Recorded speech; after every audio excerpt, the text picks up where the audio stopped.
They say Canadians are peace-loving people. I count myself among many Canadians whose personality style wants to avoid conflict.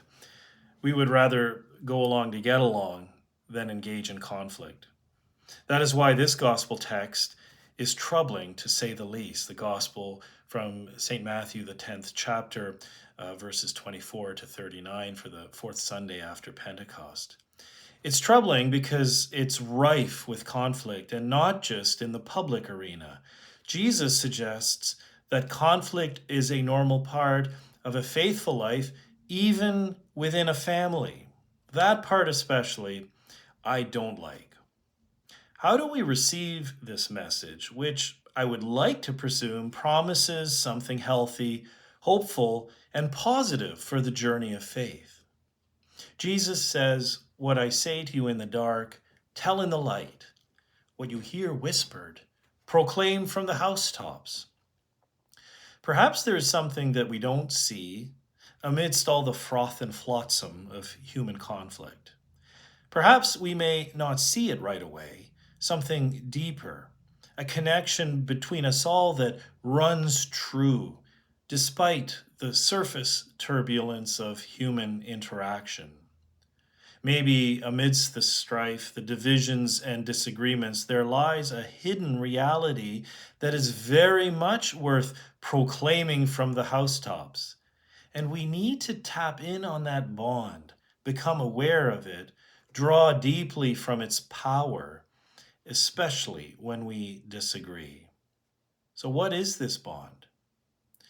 When infants are baptized, we say that even though the individual baby cannot express cognition in the way adults do and therefore can't say with words, "I believe," it is the prayers of the faithful, the community, that validate the affirmation of faith at baptism. And their faith stands in for the infant. When the baby can't, the grown ups will. During the early stages of the pandemic, when debate swirled around Eucharistic practice, whether it can be conveyed online or only in person, I was struck by the comment of a faithful pastor, now retired, who said that while he individually didn't attend in person to receive the sacrament, his faith was nonetheless encouraged simply to know that somewhere, in some place, the Holy Communion was happening in community. Somewhere, someone was. Over the last couple of months, I've helped start up noon hour meditation groups for staff at the Bruyere hospitals here in Ottawa. Last week, some of the organizers and chaplains had a debrief on how it was going so far. During the meeting over Zoom, much was said about who was not attending. We reflected on the meaning of relationships and community, and the conversation became more open ended. One chaplain, a Christian, remarked that while she hadn't worshiped on Sundays in a local church for a long time, her faith was encouraged, nevertheless, to know that somewhere, someone was going to church every Sunday. It was important for her, never mind that she wasn't attending, that it was happening somewhere at that time. Those of you who are here in person need to hear this, that knowledge alone has kept her faith going, a faith that is alive. The prayers continue despite what individuals do or don't do any given time, especially in grief when God may feel distant, or dealing with a personal tragedy, or reeling from an accident or circumstance beyond your control that has disrupted your life. When you don't feel like or can't pray, perhaps it's at those moments you need to know that someone somewhere is praying for you. This is my prayer to you at the time you have set, O Lord. The discipline of regular prayers, whether it be every Sunday morning in worship or any other set pattern that people know of, is a gift amidst the turmoil of life. And whether or not an individual in a unique and particular context of life cannot or does not, for whatever reason, participate in person, doesn't invalidate the prayer. In truth, it can encourage those very people.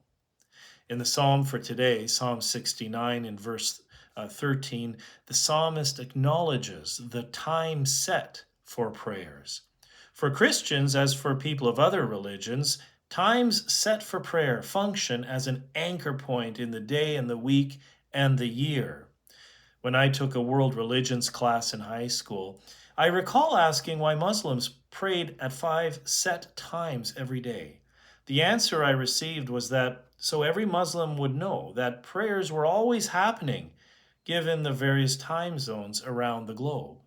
That awareness can be very encouraging for faith, even though individually I may not be saying any prayers right now. Someone, somewhere, is. When Luke describes the lifestyle of early Christians in the Acts of the Apostles, the early disciples made the prayers part of each day. He doesn't imply they prayed whenever and whatever.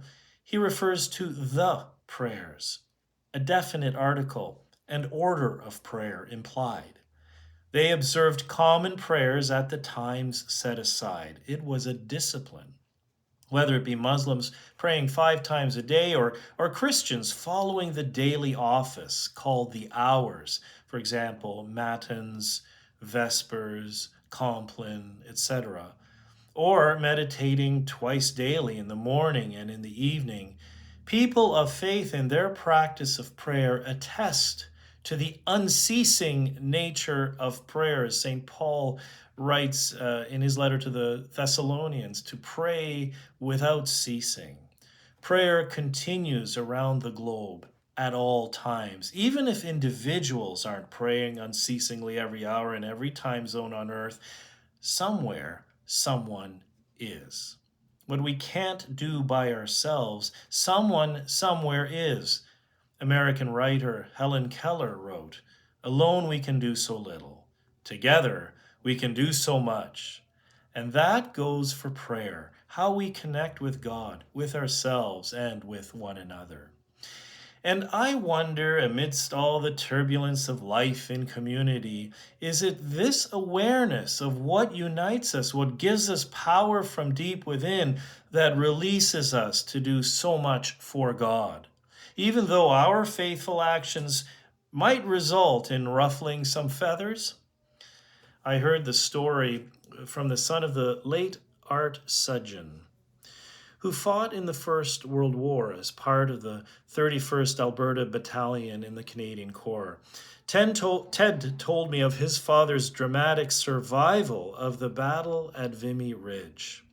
A bullet from tracer fire took out both his eyes, rendering him blind for the rest of his life.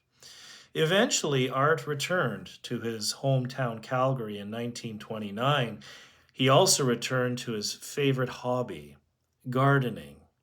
Though he was physically blind and couldn't see the beauty of the flowers he tended, he kept on working in his garden.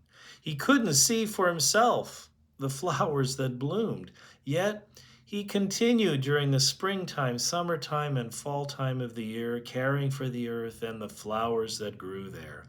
He did this work faithfully, even though he couldn't witness with his own eyes the fruit of his labor. But he kept on, trusting that the flowers he tended would give the world a beautiful gift of vibrant color and joy. And he was right. He couldn't see, but others saw the gift he nurtured and brought to life, saw the beauty that in turn gave other creatures on earth joy and hope for tomorrow. Somewhere, someone is.